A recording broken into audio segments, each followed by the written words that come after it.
Assalamualaikum warahmatullahi wabarakatuh. Alhamdulillahi rabbil alamin. Wa bihi nasta'inu ala umuri dunya waddin. Wassalatu wassalamu ala nabiyyina Muhammadin wa ala alihi wa sahbihi wa man tabi'ahum bi ihsanin ila yaumiddin. Ya ayyuhalladzina amanu taqullaha haqqa tuqatih wa la tamutunna illa wa antum muslimun. Ya ayyuhan nasu taqu rabbakumul ladzi khalaqakum min nafsin wahidah وخلق منها زوجها وبث منهما رجالا كثيرا ونساء واتقوا الله الذي تساءلون به والأرحام إن الله كان عليكم رقيبا يا أيها الذين آمنوا اتقوا الله وقولوا قولا سديدا يصلح لكم أعمالكم ويغفر لكم ذنوبكم ومن يطع الله ورسوله فقد فاز فوزا عظيما أما بعد. Ikhwatal iman, a'azzakumullah, pada kesempatan di malam hari ini kita melanjutkan qiraah kita pada penjelasan dari risalah Al-Jami' li'ibadatillahi wahdah, dan sekarang kita masuk kepada macam ibadah yang lain yang disebutkan oleh Asy-Syaikh Al-Muallif rahimahullahu taala. Dan malam hari ini kita mulai dari al-khauf, yaitu takut. Berkata Syekh Al-Muallif rahimahullahu taala, wal khaufu, dan termasuk macam-macam ibadah adalah al-khauf, yaitu takut kepada Allah Subhanahu wa taala. Berkata Syekh Shalih Fauzan hafizahullahu taala, al-khaufu min a'malil qulubi. Takut adalah merupakan bagian dari amalan-amalan hati. Fahuwa ibadatun qalbiyatun. Takut ini adalah merupakan ibadah hati. Wal muradu, dan yang dimaksud dengan takut di sini adalah khauful ibadati, takut yang dia adalah merupakan peribadatan. Yaitu wa huwal khauful ladzi yakunu ma'ahu ta'dhimun wa mahabbatun lil makhufi. Jadi yang dimaksud dengan khauful ibadah, takut yang berupa ibadah, adalah al-khauful ladzi yakunu ma'ahu ta'dhimun wa mahabbatun lil makhuf. Rasa takut yang disertai dengan pengagungan dan kecintaan kepada yang ditakuti. Jadi yuhibbuhu wa yakhafuhu. Ia mencintainya dan juga takut kepadanya. Hadza khauful ibadati. Ini adalah khauf ibadah. Wa yusamma khaufas sirri, dan disebut juga khauful ibadah ini dengan khaufas sirri, yaitu takut yang tersembunyi di dalam hati. Wa huwa la yajuzu illa lillahi azza wa jalla. Ya, ini tidak boleh, takut yang seperti ini tidak diperkenankan melainkan hanya untuk Allah azza wa jalla saja. Falladhi yakhafu min makhluqin khaufal ibadati fa innahu asyraka. Siapa orang yang takut kepada makhluk dengan bentuk takut ibadah, maka dia telah berbuat kesyirikan.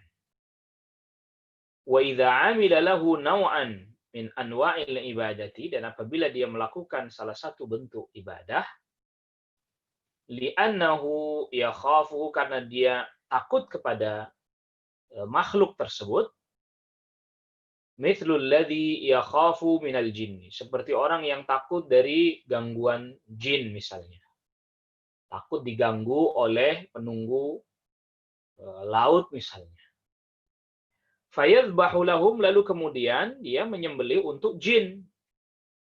Nah, biar nggak diganggu, kita takut biar proyeknya jalannya nggak lancar, ayo kita sembelih kerbau agar supaya tidak diganggu. Ini namanya al-khauf yang disebut dengan khauful ibadah.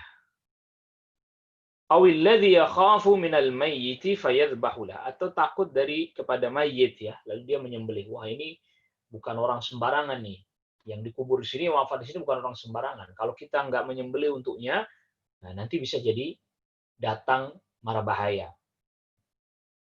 Nah, yang ini takut yang seperti ini, itu yang disebut dengan khaufu ibadatin, takut yang kemudian mendorong seseorang beribadah kepada Allah Subhanahu wa taala.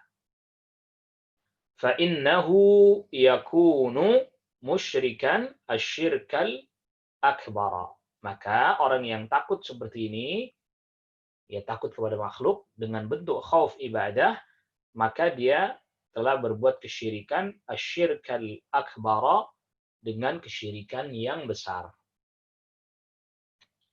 Ammal khaufu tabi'i, adapun takut tabiat, al-khauf at-tabi'i, ka'an takhafa minal aduwi, seperti takut musuh menyerang, wa takhafa minas sibai, dan takut dari hewan buas, wa takhafa minas sa'abin, dan takut kepada apa? Ular-ular, ya, ular, maka fahuwa khaufun tabi'iyyun, ini adalah takut yang tabiat. Laisa huwa bi'ibadatin, ya, bukanlah termasuk takut yang ibadah. Jadi Syekh Shalih Fauzan hafizahullah taala menjelaskan bahwa takut ini ada dua macam. Yang pertama, khauf ibadah, takut yang disertai dengan pengagungan, pemuliaan, kecintaan. Yang itu mendorong dia untuk melakukan satu peribadatan. Ya, jadi seseorang beribadah itu ada kalanya yang mendorong karena dia takut. Ya, dengan takutnya itu maka dia beribadah. Ya, contoh tadi misalnya dia takut diganggu oleh penunggu laut. Khawatir nanti hasil tangkapan ikannya tidak banyak. Akhirnya itu mendorong dia untuk beribadah dengan menyembelih, mempersembahkan hewan misalnya. Nah, ini namanya khauf yang kesyirikan. Tapi orang takut kepada hewan buas, takut kepada begal misalnya, ya, takut kepada penyakit, corona dan seterusnya. Ini namanya khauf tabi'i. Khauf yang berupa tabiat manusia, dia takut. Jadi ada di antara para ulama yang mendefinisikan al-khauf adalah ta'allumul qalbi bima sayaqa'u fil mustaqbal. Hati merasa nggak nyaman dengan ya hal-hal yang akan terjadi pada masa yang akan datang, yang tentu hal itu adalah hal yang buruk. Dia khawatir, dia nggak tenang hatinya karena akan ada hal buruk yang menimpa dirinya. Dia takut kepada hewan buas karena hewan buas itu menerkam dirinya, bisa menerkam dirinya. Dia takut misalnya kepada begal, ya dia takut nanti dia diambil hartanya atau bahkan dibunuh. Ini namanya khauf tabi'i. Takut pada kematian itu juga khauf tabi'i. Secara tabiat orang semuanya berusaha menghindar lari dari kematian. Itu namanya khauf tabi'i. Jadi ini adalah wajar, rasa takut yang seperti ini wajar. Tetapi rasa takut yang kemudian seseorang jadi tunduk, jadi beribadah, jadi mengagungkan, jadi memuliakan, nah ini yang disebut dengan khauf ibadah. Atau diistilahkan juga dengan khaufus sir. Ya ini tidak boleh kecuali hanya kepada Allah Subhanahu wa taala. Ya karena ya tidak ada yang bisa mendatangkan madarat kepada kita melainkan hanya siapa? Hanya Allah Subhanahu wa taala. Maka rasa takut yang tabi'i sekalipun itu bisa berkurang ketika kita semakin yakin bahwa ya hakikatnya bukan hewan itu yang datangkan madarat Allah Rabbul Alamin, tapi melalui hewan itu. Tapi kita tetap diperintahkan untuk menghindar dari hewan buas itu agar supaya madarat tidak menimpa kita. Jadi mengambil sebab juga diperintahkan, dianjurkan. Dan sebagaimana orang takut nih terhadap penyakit, ya seperti wabah yang sedang menyebar sekarang corona. Tetapi rasa takutnya itu bukan dia menyembah itu. Bukan beribadah kepada virus itu, bukan. Lebih rasa takut karena khawatir mara bahaya. Maka dia menghindar dan mengambil sebab-sebab agar dia terhindar dan terjaga dari wabah tersebut. Boleh, tabi'i. Tapi takutnya seseorang kepada kuburan wali fulan misalnya, kuburan syekh fulan, yang lalu kemudian akhirnya dia beribadah di situ, meminta di situ misalnya, atau menyembelih hewan di situ. Maka ini khauf yang berupa ibadah kepada selain Allah Subhanahu wa taala, dan ini adalah kesyirikan. Kamu jangan sembarangan Itu bukan kubur orang biasa. Kalau seandainya kamu tidak memuliakannya, maka akan terjadi bencana, maka akan terjadi musibah. Akhirnya dia karena ketakutan, akhirnya dia memberikan persembahan kepada kubur tersebut. Ini khaufus sir, ini khauf ibadah, ini asyirkul akbar, syirik besar. Sebagaimana tadi dijelaskan oleh Syekh Shalih Fauzan, hafizahullah ta'ala. Tapi yang tadi ya khauf tabi'i itu ya wajar, boleh. Manusia semuanya mengalami hal itu. Jadi kita agar bisa membedakan mana yang khauf yang ibadah, mana yang khauf yang tabi'i. Kita harus betul-betul bisa membedakan mana yang takut ibadah, mana yang takut tabi'i, tabiat. Harus bisa bedakan. Jadi jangan pukul rata ini. Dan kita nih, kita pukul rata semuanya. Ya, ya seperti ada orang yang berkata, kita hanya takut kepada Allah, kita tidak takut kepada corona. Nah ini syai'un yukhalifu ma bayyanahu asy-syara'. Ini sesuatu yang menyelisih apa yang dijelaskan oleh syariat. Karena bentuk takutnya seseorang kepada Allah Subhanahu wa taala dengan takut kepada seperti hewan buas, penyakit, wabah. Ini bentuk takut yang berbeda. Maka rasa takut kepada Allah Subhanahu wa taala itu yang mendorong kita jadi memuliakan Allah, mengagungkan Allah, mencintai Allah, menghindar dari siksanya Allah Subhanahu wa taala, mengerjakan apa yang Allah perintahkan. Ini takut yang ibadah. Ya, takut ibadah. Tapi tadi takut kepada hewan buas, kepada begal, kepada pencuri misalnya, atau musuh yang tidak menyerang, atau ular. Ini namanya khaufun tabi'iyyun. Semua kita diberi ini, khauf tabi'i ini. Nah, khauf tabi'i ini, ya kalau sebabnya seperti yang tadi sudah disebutkan, itu jelas. Namanya khauf yang memang jelas ada sebabnya, karena hewan buas, dan seterusnya. Tapi kalau ada orang takut pada sesuatu yang sebabnya tidak jelas, tidak disebabkan dengan sababun zahir, sebab yang jelas, kayak orang takut sama apa namanya misalnya rambutan, ada orang takut sama rambutan. Nah ini berarti ada misalnya ya, ini kan bukan sesuatu yang semestinya ditakuti. Dari sisi apa dia ditakuti? Apa buah rambutan itu bisa menerkam, bisa melakukan perbuatan yang menyebabkan kematian? Pada kita enggak. Secara zahir tidak. Maka ini rasa takut yang didasari atas dasar halusinasi, khayalan, atau tidak didasari atas dasar sebab-sebab yang zahir, yang nyata. Ya, tidak didasari atas dasar sebab-sebab yang zahir, sebab-sebab yang nyata. Itu artinya ada semacam sugesti, ada kayak juga halusinasi, dan seterusnya, tercampur pada dirinya. Sehingga sesuatu yang semestinya tidak ditakutkan, tidak dikhawatirkan, dia sangat takut sekali kepada hal itu. Padahal itu sesuatu yang semestinya dia tidak perlu takutkan. Nah, ini penting sekali untuk kita fahami. Jadi bagaimana at-tauhid wal ibadah mendidik seorang hamba untuk secara tabiat rasa takut tidak bisa dihilangkan. Tapi ketakutan yang lebih besar yang membuat dia sangat mengagungkan dan sangat tunduk taat berserah diri ya hanya kepada Allah Subhanahu wa taala. Lalu kemudian rasa takut yang didasari atas dasar sebab-sebab yang tidak zahir, halusinasi atau apalah namanya, dia harus belajar untuk melawannya. Ada traumatik misalnya, dia harus belajar untuk mengendalikannya, menekannya. Tidak lantas kemudian dia terbawa dengan halusinasinya dan seterusnya. Tidak diperkenankan. Lalu kemudian selanjutnya berkata Syekh Al-Muallif rahimahullahu taala, warraja'u, dan berharap, ar-raja'. Berkata Syekh Shalih Fauzan hafizahullahu taala, min anwa'il ibadati ar-raja'u. Di antara macam-macam ibadah adalah berharap. Wa huwa, yang namanya raja itu adalah ta'milul khairi. Ya, kita berharap kebaikan fima la yaqdiru alaihi illallah. Fima la yaqdiru alaihi illallah, dalam hal yang tidak bisa dilakukan melainkan hanya oleh Allah Subhanahu wa taala saja. Berharap kebaikan yang itu nggak bisa dilakukan melainkan hanya Allah yang bisa melakukannya. Maka dalam kasus yang tidak bisa melakukannya melainkan hanya Allah Subhanahu wa taala, fala yajuzu an tarjuwa ghairallahi fima la yaqdiru alaihi illallah.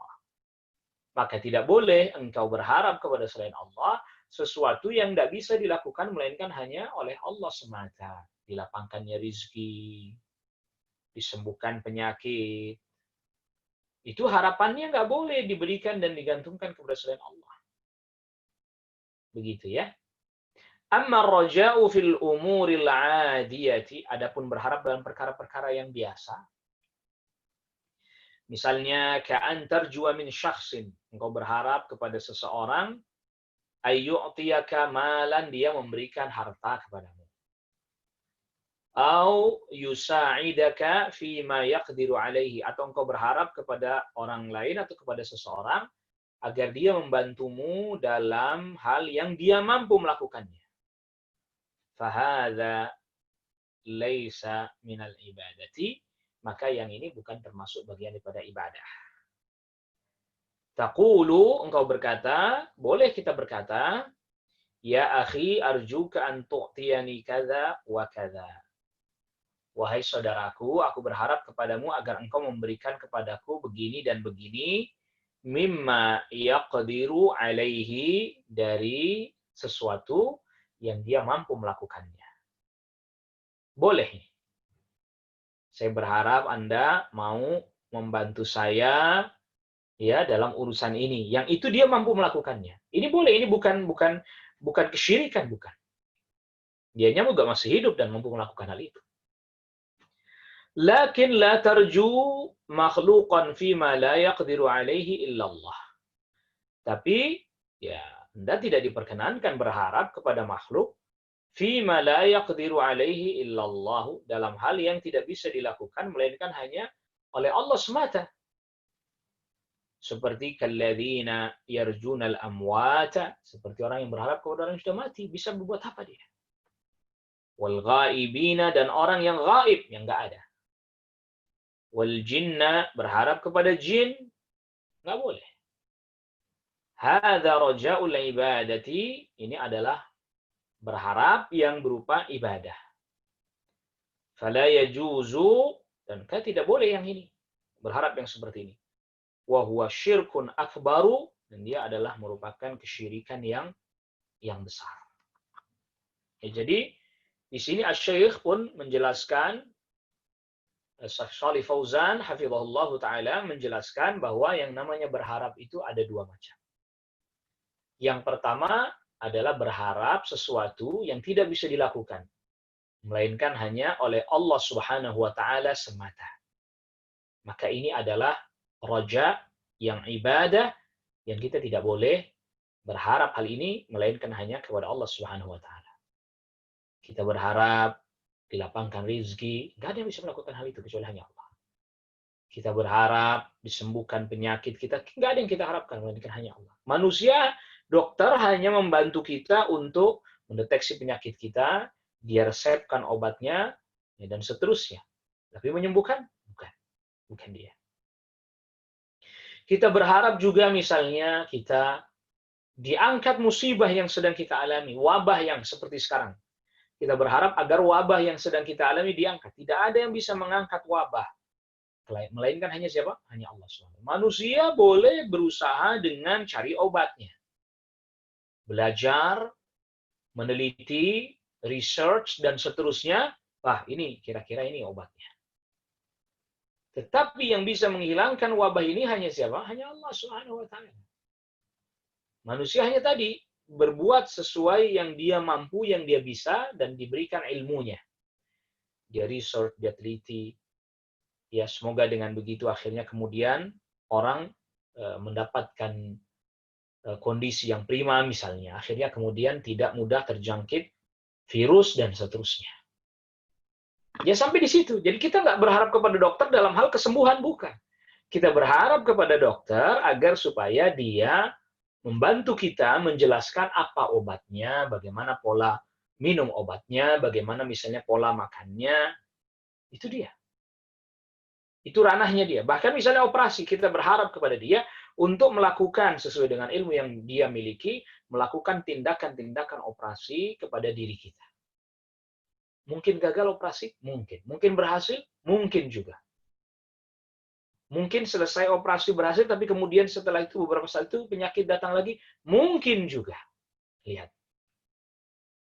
Jadi kita harus benar ini. Makanya di sini khauf ada dua. Syekh Shalih Fauzan jelaskan, khauf ibadah atau khauf sir dan khauf tabi'i. Raja juga ada dua. Tadi berharap sesuatu yang nggak bisa dilakukan, melainkan hanya Allah saja yang bisa melakukan hal itu. Maka jangan Anda berharap dalam hal ini kepada selain Allah Subhanahu wa taala. Yang kedua, berharap sesuatu yang bisa dikerjakan oleh manusia, terus manusianya masih hidup dan dia punya kemampuan. Boleh, boleh. Tetapi juga tetap kita tidak lantas terlampau mengandalkan manusia. Kalau bicara bolehnya boleh, tapi tidak terlampau mengandalkan manusia. Karena manusia ada batasan-batasannya.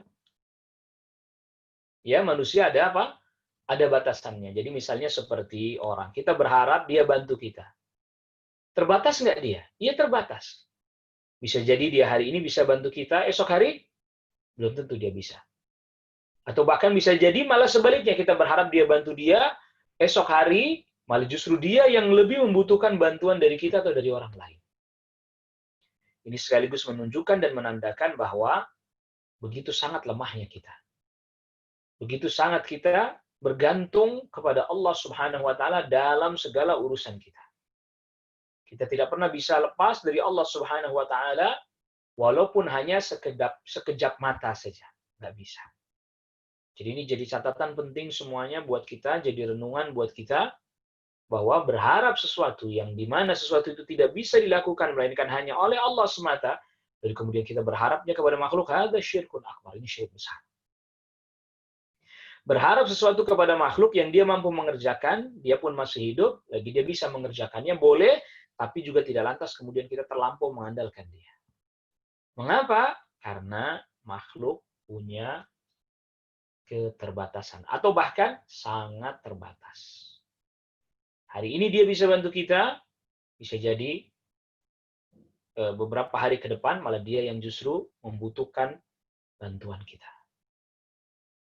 Nah, maka oleh karena itu misalnya ketika ada orang dimintai bantuan, bagaimana ini saya ada masalah, nasihat sudah disampaikan. Bantu apa lagi yang bisa kita lakukan? Berdoa. Ya, saya berharap Anda membantu saya untuk mendoakan saya. Doakan. Karena itu mampu kita lakukan. Ya, karena kita mampu mengerjakannya ketika kita masih hidup, doakan. Udah sampai di situ. Allah Rabbul Alamin lah yang akan ya memperbaiki keadaan. Nah, maka oleh karena itulah seorang hamba diperintahkan agar dia lebih menitik beratkan segala harapannya hanya kepada Allah. Dalam hal yang tidak bisa dilakukan melainkan hanya Allah, ini wajib harus. Dalam hal yang bisa dilakukan oleh makhluk, tapi harapannya juga tetap jauh lebih besar diarahkan kepada Allah. Ini dianjurkan. Karena apa? Karena tadi kita sudah jelaskan yang namanya makhluk punya keterbatasan. Misalnya saja orang tua kita. Kita berharap misalnya orang tua kita membantu kita dan seterusnya. Ada terbatasnya terbatas. Usianya yang sudah makin bertambah lanjut. Lalu kemudian hartanya mungkin yang sudah mulai habis dan seterusnya. Sampai kemudian misalnya jatuh sakit orang tua kita. Lalu kemudian jatuh miskin misalnya. Maka kondisinya menjadi terbalik. Tadinya kita berharap waktu kita sedang lemah, kita masih anak-anak, kita masih belum dewasa, kita masih bergantung pada orang tua kita, berharap kepadanya. Ya, tapi ketika usianya dia sudah lanjut, tenaganya makin lemah, lalu kemudian harta misalnya juga sudah habis, ya, berangsur-angsur habis, maka gantian dialah yang berharap kepada kita agar kita membantunya. Lihat, perhatikan. Mengapa? Karena memang manusia punya keterbatasan. Punya keterbatasan.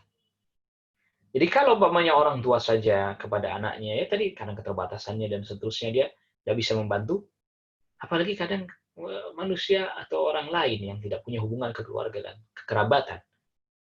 Iya, tentu akan banyak lagi keterbatasan-keterbatasan yang ada pada dirinya.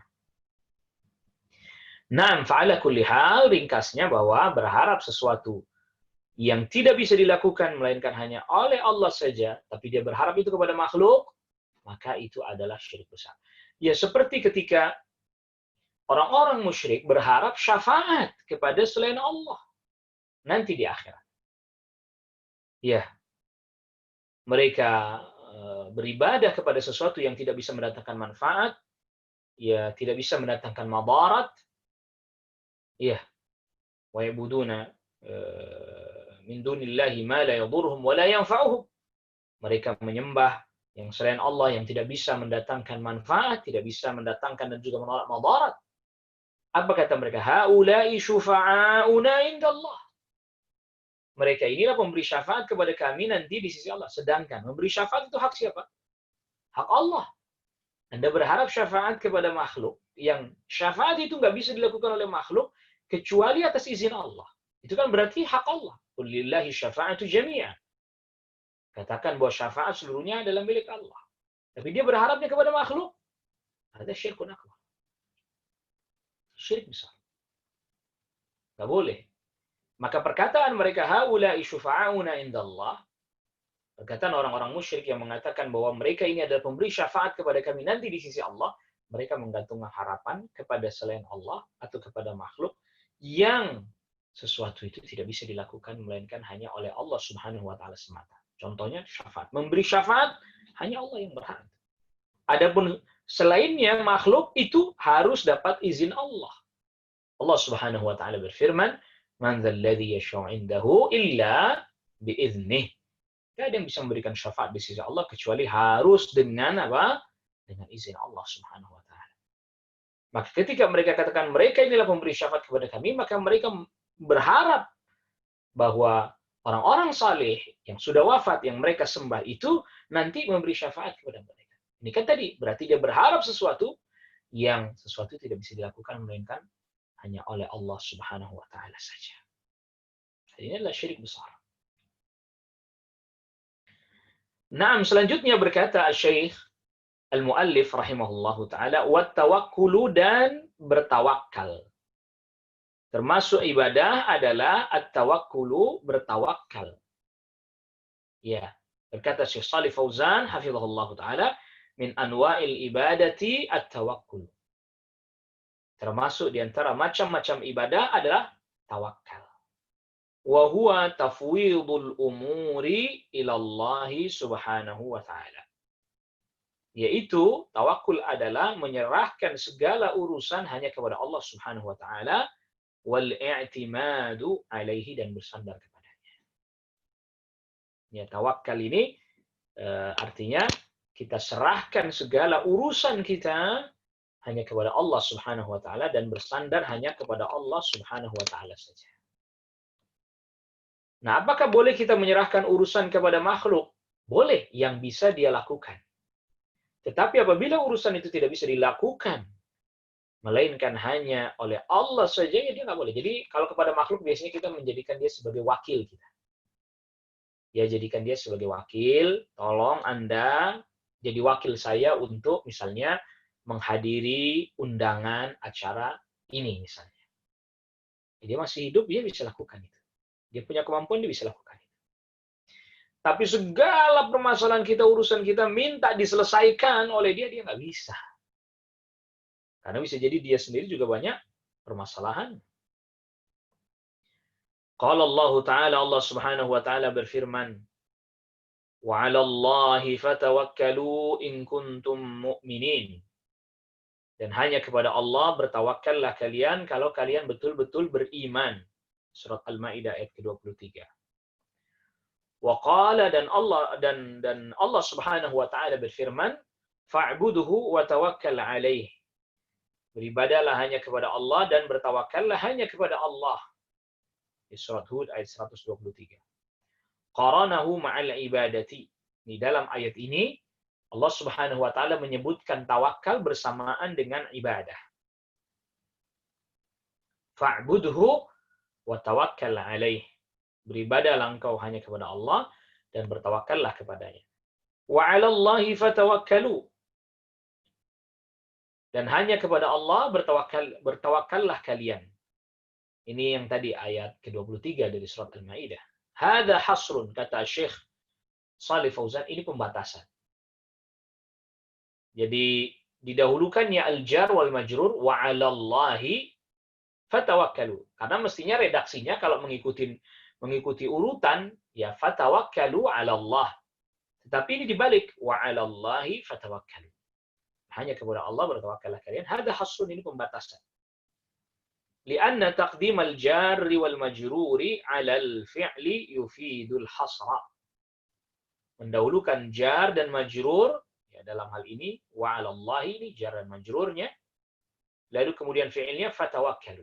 Didahulukan jar majrur ya mendahului fi'il kata kerja yufidu al-hasra, memberikan faedah pembatasan, hanya wa 'alallahi fatawakkalu. Wa 'alallahi, dan hanya kepada Allah, ay la 'ala ghairihi. Hanya kepada Allah maknanya ay la 'ala ghairihi, jangan kepada selain Allah. Ya, jangan kepada selain Allah. Fatawakkalu, bertawakallah kalian, in kuntum mu'minin, kalau kalian betul-betul beriman kepada Allah. Bahwa Allah yang Maha Kuasa, bahwa Allah Subhanahu wa taala yang menyelesaikan segala permasalahan dan urusan kita.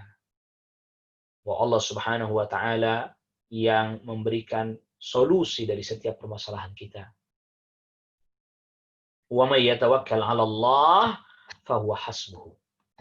Siapa orang yang bertawakal kepada Allah, maka Allah yang akan memberikan kecukupan pada dirinya. Allah akan berikan kecukupan pada dirinya. Lalu kemudian selanjutnya Syekh membawakan firman Allah Subhanahu wa taala yang di surat Al-Anfal ayat yang kedua, innamal mu'minuna alladzina idza dzukirallahu wajilat qulubuhum wa idza tuliyat 'alaihim ayatuhu zadatuhum imana wa 'ala rabbihim yatawakkalun. Orang-orang beriman ya tidak lain tidak bukan mereka adalah alladzina idza dzukirallahu, yaitu orang-orang yang apabila disebut nama Allah, wajilat qulubuhum, hati mereka ya bergetar karena mengagungkan, takut kepada Allah. Wa idza tuliyat 'alaihim ayatuhu zadatuhum imana. Apabila dibacakan ayat-ayat Allah, maka bertambahlah keimanan mereka. Wa 'ala rabbihim yatawakkalun, dan hanya kepada Rabb mereka bertawakal. Ini yang di surat Al-Anfal ya, kedua. Wa 'ala rabbihim, dan hanya kepada Rabb mereka. Ay la 'ala ghairihi, tidak kepada selain Allah Subhanahu wa taala. Fattawakkulu ibadatun, maka bertawakal adalah ibadah. La yajuzu illa lillahi, yang tidak boleh kecuali hanya kepada Allah. Amma tawkilu, adapun menyerahkan urusan, mewakilkan, taukil. Fima yaqdiru alaihi al-makhluqu, dalam hal yang memang makhluk bisa mengerjakannya, kita serahkan kepada makhluk, ya boleh. Misalnya ka'an tuwakkila ahadan yashtari laka hajatan. Seperti engkau mewakilkan kepada seseorang agar memberikan kebutuhanmu, membelikan kebutuhanmu, tolong belikan kebutuhan saya. Boleh? Boleh. Wa tuwakkila ahadan ya'malu laka amalan. Engkau menunjuk seseorang menjadi wakilmu untuk mengerjakan satu perbuatan. Mengerjakan satu pekerjaan, tolong gantikan saya untuk mengerjakan perbuatan ini, misalnya. Hada jaizun, ini boleh yang seperti ini bukan kesyirikan, boleh. Rasul sallallahu alaihi wasallam pernah wakala man yashtari lahu. Rasul sallallahu alaihi wasallam pernah menyerahkan urusan, artinya mewakilkan kepada seseorang untuk membeli sesuatu untuk Rasul sallallahu alaihi wasallam, seperti Urwah ibn Ja'ad al-Bariki radhiyallahu anhu. Rasul serahkan kepadanya untuk membeli 1 ekor kambing dengan uang 1 dinar ya. 1 dinar. Ini Rasul berwakil, artinya tolong belikan saya kambing 1 ekor, ini uangnya 1 dinar. Ternyata Urwah bin Ja'ad al-Bariqi pandai menawar. Akhirnya dia bisa beli dengan uang 1 dinar 2 ekor kambing. 1 dijual, pandai dia menjual, akhirnya 1 dijual dapat 1 dinar. Pulang, Rasul ini kambingnya, ini uang 1 dinar. Untung 100%. Sehingga Rasulullah SAW katakan, kalau seandainya dia jual pasir, pasti juga laku nih dibeli orang. Artinya ini dia mempunyai keahlian dalam hal itu. Boleh hal ini? Boleh. Jadi berwakil kepada orang untuk membelikan sesuatu. Wa kana yuwakkilul ummala. Dan Nabi SAW pun pernah berwakil kepada para pekerja, yanubuna anhu, yang menggantikan Nabi SAW fi ba'dil umuri, di dalam sebagian perkara. Boleh. Ya. Misalnya lagi contoh Ashabul Kahfi, ini disebutkan ini Syekh Shalih Fauzan, Ashabul Kahfi. Qala ta'ala, Allah Subhanahu wa taala berfirman, an ashabil kahfi, tentang Ashabul Kahfi. Annahum qalu, bahwa Ashabul Kahfi berkata kepada sesama mereka, fab'athu ahadakum biwariqikum hadhi ila al-madinati falyanzur ayyuha azka ta'aman falyatikum birizqin minhu walyatalattaf wala yush'iranna bikum ahada. Ya, sebagian mereka berkata kepada sebagian yang lain, fab'athu ahadakum, utus salah seorang di antara kalian, biwariqikum hadhihi, dengan membawa uang perak ini, ilal madinati, ke kota, falyanzur ayyuha azka ta'ama, maka hendaklah dia mencari makanan yang ya terbaik, karena mereka sudah kerasa lapar.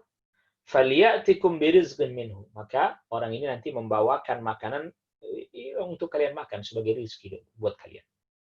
Waliyatalattaf, hendaklah dia berhati-hati, ya, lembut, artinya hati-hati, waspada, wala yush'iranna bikum ahada, jangan sampai ada orang yang mengetahuinya. Ya. Jadi jangan sampai kemudian engkau membuat orang jadi mencurigaimu. Wala yush'iranna bikum ahada. Akhirnya kamu jadi ditangkap nanti. Ya, ini kan berarti mengutus, mewakilkan tugas untuk mencari makanan kepada salah seorang di antara mereka. Hal ini apa? Boleh. Ini disebut taukil, bukan tawakul. Ya. Gitu. Disebut taukil. Maka ini istilah yang digunakan berbeda ini. Nah, jadi kalau kata kerja dalam bahasa Arab mengikuti wazan fa'ala yufa'ilu, ya, misalnya seperti ini, wakkala yuwakkilu. Dia bisa memiliki beberapa masdar. Ya. Bisa berarti masdarnya adalah tawakkulan, tafa'ul, atau kemudian taf'ilan, taukilan, bisa. Tawakkulan wa taukilan. Nah, kalau kita menyerahkan tugas kepada manusia, menyerahkan urusan untuk dia kerjakan kepada manusia, yang dia mampu mengerjakannya, itu disebutnya dengan taukil. Taukil, menyerahkan tugas untuk dia kerjakan. Tetapi menyerahkan seluruh urusan kita yang tidak bisa dilakukan melainkan hanya oleh Allah, itu istilah yang digunakan adalah at-tawakkul. Menyerahkan segala urusannya. Jadi kalau taukil tadi sebagian urusan, bukan semua urusan kita. Dia pun nggak akan bisa mengerjakan semua urusan kita, nggak bisa. Ya tetap dilakukan sedikit demi sedikit, tahap demi tahap. Tapi kalau semua urusan kita, tawakul hanya kepada Allah Subhanahu wa taala. Maka kata Syekh Shalih Fauzan, hafizahullah taala, hadza taukilun. Ini yang disebutkan di dalam surah Al-Kahfi ini taukil. Mewakilkan, menugaskan orang untuk melakukan satu tugas yang dia bisa bekerja, bisa melakukannya, bisa kerjakan. Tapi menyerahkan urusan seluruhnya yang tidak bisa dikerjakan melainkan halnya oleh Allah Subhanahu wa taala, itu namanya tawakkul. Fataukilu jaizun, pendelegasian, mendelegasikan orang, mengutus orang untuk mengerjakan satu tugas, jaizun, boleh, berwakil namanya ini. Tapi amma tawakkulu, adapun tawakal, fa innahu yakunu khassan billahi azza wa jalla, maka ini khusus hanya bagi Allah Azza wa Jalla. Jadi bedakan antara at-taukil dan at-tawakkul. Ya, bedakan antara at-taukil dan at-tawakkul. Taukil, jadi mengutus orang, menugaskan orang itu namanya taukil. Tawakkul menyerahkan seluruh urusan kita. Enggak bisa. Tidak ada yang mampu makhluk bisa mengerjakan itu. Nah, ini tawakal. Nah, sama tadi contohnya di kita misalnya menyerahkan segala urusan yang nggak bisa dikerjakan oleh makhluk kepada makhluk. Ini namanya syirik. Apalagi dia sudah mati. Wahai Syekh Fulan, ya, tolonglah kami, saya serahkan segala urusan kami, urusan rezeki kami kepada Anda ya Syekh Fulan. Nggak bisa dia. Ya, kami serahkan urusan soal masalah kesejahteraan warga nelayan di sini kepada Anda, wahai penunggu laut. Lalu dia bikin persembahan. Nah, ini nggak bisa, nggak diperkenankan. Syirik besar. Syirik besar. Ya tadi kita sebagaimana sudah kita katakan, orang masih hidup aja. Mengerjakan urusannya sendiri udah repot. Gimana mau ngerjain semua urusan orang? Mungkin nggak bisa. Pasti nggak bisa. Apalagi tadi, urusan rezekinya, urusan nggak bisa. Terbatas. Lalu kemudian selanjutnya berkata Syekh Al-Muallif rahimahullahu taala, wal inabatu dan al-inabah. Termasuk ibadah adalah al-inabah. Syekh Shalih Fauzan katakan, wal inabatu ar-ruju'u. Yang dimaksud dengan inabah itu adalah ar-ruju' kembali. Kembali kepada siapa? Kepada Allah. Wal inabatu wat taubatu bima'nan wahidin. Al-inabah dan at-taubah kata Syekh Shalih Fauzan hafizahullah taala bima'nan wahidin memiliki makna yang sama. Qala ta'ala, Allah Subhanahu wa ta'ala berfirman, wa anibu ila rabbikum wa aslimu lahu. Dan kembalilah kalian kepada Rabb kalian dan berserah dirilah kalian kepadanya. Ini surat Az-Zumar ayat 54. Sebagian para ulama katakan bahwa al-inabah ini secara umum maknanya sama dengan taubah, tetapi dia maknanya jauh lebih lagi. Dia betul-betul, jadi kembali yang disertai dengan betul-betul dia kembali. Itu al-inabah. Kembali kepada Allah maknanya kembali pada ketaatan. Taat kepada perintah Allah. Kembali kepada Allah artinya kembali kepada meninggalkan apa yang dilarang oleh Allah Subhanahu wa taala. Kembali kepada Allah maknanya adalah dengan menunaikan syariat-syariat Allah Rabbul Alamin. Ini namanya al-inabah. Ya. Kembali kepada Allah Subhanahu wa taala dengan tunduk dan taat kepada apa yang Allah Subhanahu wa taala perintahkan. Kepada apa yang Allah Subhanahu wa taala perintahkan. Nah, lalu kemudian selanjutnya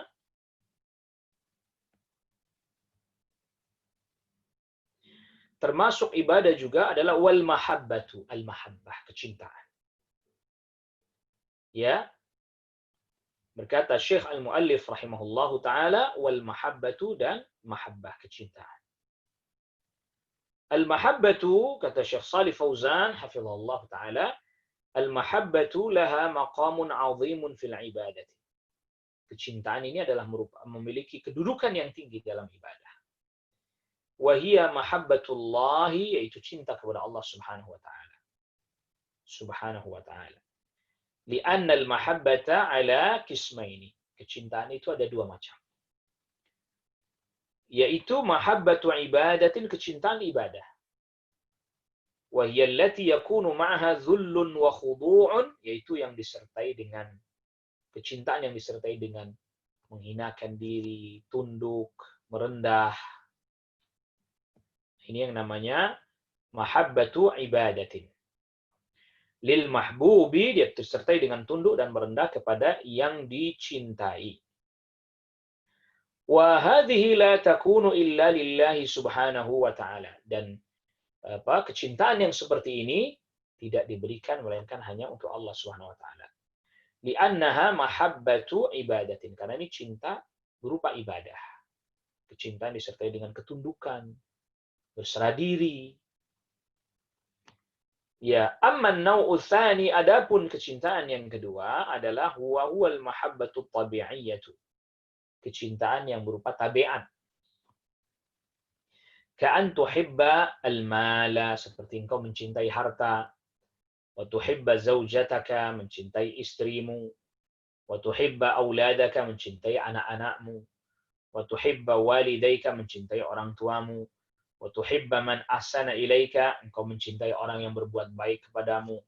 Hadhihi mahabbatun tabi'iyyatun. Ini adalah merupakan kecintaan yang berupa tabiat. La tu'addu minal ibadati, dia tidak termasuk bagian daripada ibadah, tidak terhitung ibadah.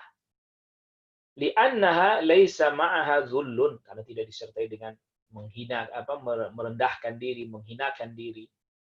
Wa laisa ma'aha khudu'un, tidak disertai dengan merendah diri. Kalau zulun tadi menghinakan diri, khudu' ketundukan, merendah diri. Wa innama hiya mawaddatun mujarradah, dia hanyalah kecintaan saja. Ya, ini boleh, ini yang kecintaan yang tabi'iyah. Illa idza qaddama mahabbat hadhihi asya'i ala mahabbatillah. Kecuali kecintaan-kecintaan yang tabiat ini dia lebih dahulukan daripada kecintaan kepada Allah. Fa innahu yakunu alaihi wa'idun syadidun. Nah, baru ini kalau dia mendahulukan kecintaan tabiat ini melebihi kecintaan Allah dan Rasulnya, baru di sana ada ancaman. Kama qala ta'ala, sebagaimana Allah Subhanahu wa taala berfirman di surat At-Taubah ayat ke-24, "Qul in kana aba'ukum wa abna'ukum wa ikhwanukum wa azwajukum wa ashiratukum wa amwalun iqtaraftumuha wa tijaratun takhshawna kasadaha wa masakinu tardawnaha ahabba ilaykum minallahi wa rasulihi wa jihadin fi sabilihi fatarabbasu hatta ya'ti Allah bi amrihi." Katakan apabila ayah-ayah kalian, anak-anak kalian, saudara-saudara kalian, istri-istri kalian, keluarga kalian, harta yang kalian kumpulkan, kalian raih, perdagangan yang kalian khawatirkan kerugiannya, tempat tinggal yang kalian ridhai, lebih kalian cintai daripada Allah dan Rasulnya dan berjihad di jalannya, maka tunggulah sampai Allah datang dengan perintahnya. Ini yang diancam. Jadi yang tidak diperkenankan ketika kecintaan yang secara tabiat ini melampaui kecintaan kepada Allah Subhanahu wa taala. Kalau tidak, maka kecintaan kepada hal-hal ini bukanlah sesuatu yang tercela. Fallahu la yuqaddamu ala mahabbatihi mahabbatu syai'in minal amwali wal auladi wal biladi wa ghairi dzalik. Maka Allah Subhanahu wa taala, kecintaan kepada Allah tidak boleh dikalahkan dengan kecintaan kepada harta, anak-anak, atau bahkan cinta kepada negara. Nggak boleh mengalahkan cinta kepada Allah. Maka oleh karena itu ada syariat hijrah. Jadi meninggalkan negaranya dalam rangka menjaga apa? Menjaga agama. Jadi lebih dikedepankan menjaga agama. فَإِنْ تَعَارَضَتْ مَحَبَّةُ اللَّهِ مَعَ مَحَبَّةِ غَيْرِهِ مِنَ الْأَمْوَالِ وَالْأَوْلَادِ فَإِنَّهُ يُقَدَّمُ مَحَبَّةُ اللَّهِ. Maka apabila terjadi pertentangan antara kecintaan kepada Allah dan cinta kepada selain Allah berupa harta kah, anak, yang dikedepankan adalah apa? Kecintaan kepada Allah. Ya sama tadi contohnya, misalnya kecintaan kepada negerinya. Tetapi di negerinya dia tidak bisa menunaikan ibadah, tidak bisa menunaikan ketaatan. Maka dia harus hijrah meninggalkan negerinya, mengalahkan kecintaan kepada negerinya, mengedepankan, mendahulukan kecintaan kepada Allah Subhanahu wa taala, yaitu menjaga agamanya. Maka kita sudah pernah bahas orang-orang yang dia mampu hijrah. Ya, tapi dia tidak mau hijrah karena tadi cinta kepada tempat tinggalnya, cinta kepada hartanya, cinta kepada anak-anaknya, cinta kepada negaranya, maka dia diancam dengan ancaman yang berat. Kendatipun ya tidak dinyatakan dia keluar dari agama Islam, tidak, tapi dia diancam dengan ancaman yang sangat berat. Kenapa? Karena dia lebih mengedepankan kecintaannya kepada negerinya dibandingkan kepada Allah, yaitu dalam rangka menjaga agamanya. Nah, ikhwatal iman, maka ya semua ibadah itu muaranya dia tauhid dan ittiba. Cinta itu juga ya harus ada buktinya, nggak lantas kemudian hanya cinta tapi tidak dia buktikan. Allah Subhanahu wa taala berfirman dalam surah Ali Imran ayat ke-31, "Qul in kuntum tuhibbunallaha fattabi'uni yuhibbukumullah wa yaghfir lakum dzunubakum." Ya, katakanlah kalau kalian betul, Allah perintahkan kepada Nabi sallallahu alaihi wasallam, kalau kalian betul-betul mencintai Allah, maka ikuti aku. Maka Allah akan mencintai kalian dan mengampuni dosa-dosa kalian. Naam ikhwatal iman, azzakumullah. Jadi pada kesempatan malam hari ini tadi kita sudah membaca apa yang disebutkan oleh Syekh, ya, beberapa ibadah mulai dari tadi khauf, takut, lalu kemudian bertawakal, ya, lalu kemudian mahabbah juga, inabah juga. Yang itu semua adalah bagian daripada ibadah. Hati roja juga berharap kepada Allah, takut kepada Allah, berserah diri dan menyerahkan urusan kepada Allah Subhanahu wa taala. Kembali kepada Allah Subhanahu wa taala. Lalu kemudian cinta kepada Allah Subhanahu wa taala. Dan para ulama katakan yang menjadi porosnya ini ibadah qalbiyah, ibadah hati itu yang menjadi porosnya 3. Yaitu mahabbah, kecintaan, lalu kemudian al-khauf war raja. Yang diibaratkan ini burung, maka mahabbah itu adalah kepalanya. Lalu kemudian al-khauf war raja adalah kedua sayapnya. Jadi orang cinta kepada Allah, dia berharap kepada Allah, dia takut kepada Allah. Yang itu akan mendorong dia untuk mengerjakan apa yang Allah perintahkan dan meninggalkan apa yang Allah Subhanahu wa taala larang. Ikhwatal iman, azakumullah. Tadi kita sudah jelaskan mana yang boleh, mana yang tidak boleh, mana yang takut yang sampai orang jatuh kepada kesyirikan. Termasuk ini mahabbah yang syirkiyah, nggak boleh. Karena dia mencintai selain Allah yang kemudian dia beribadah dan memberikan peribadatan kepada selain Allah itu. Nggak boleh. Makanya Syekh Al-Mu'allif rahimahullah ta'ala pernah menyinggung bahwa orang-orang mengatakan orang menyebut sebagai sebuah kesyirikan itu, mereka sebutnya cinta kepada orang saleh. Kesyirikan disebut sebagai cinta kepada orang saleh. Nauzubillah, nasallallahu alaihi wasallam. Jadi cinta kepada orang saleh disebut sebagai ibadah. Padahal itu adalah kesyirikan. Karena cara yang dia lakukan kecintaan kepada orang saleh adalah cara yang keliru. Karena saking cintanya kepada orang saleh, akhirnya mintanya kepada orang saleh itu, menyembelihnya untuk kuburan orang saleh itu. Nauzubillah. Nasallallahu alaihi wasallam. Wallahu ta'ala ala wa alam.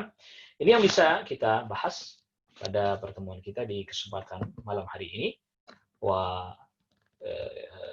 Kita lanjutkan insyaallah di pertemuan kita yang selanjutnya. Wa sallallahu ala nabiyyina Muhammadin wa alihi wa sahbihi wa sallama tasliman katsira. Subhanakallahumma wa bihamdika asyhadu an la ilaha illa anta astaghfiruka wa atubu ilaik. Wassalamu alaikum warahmatullahi wabarakatuh.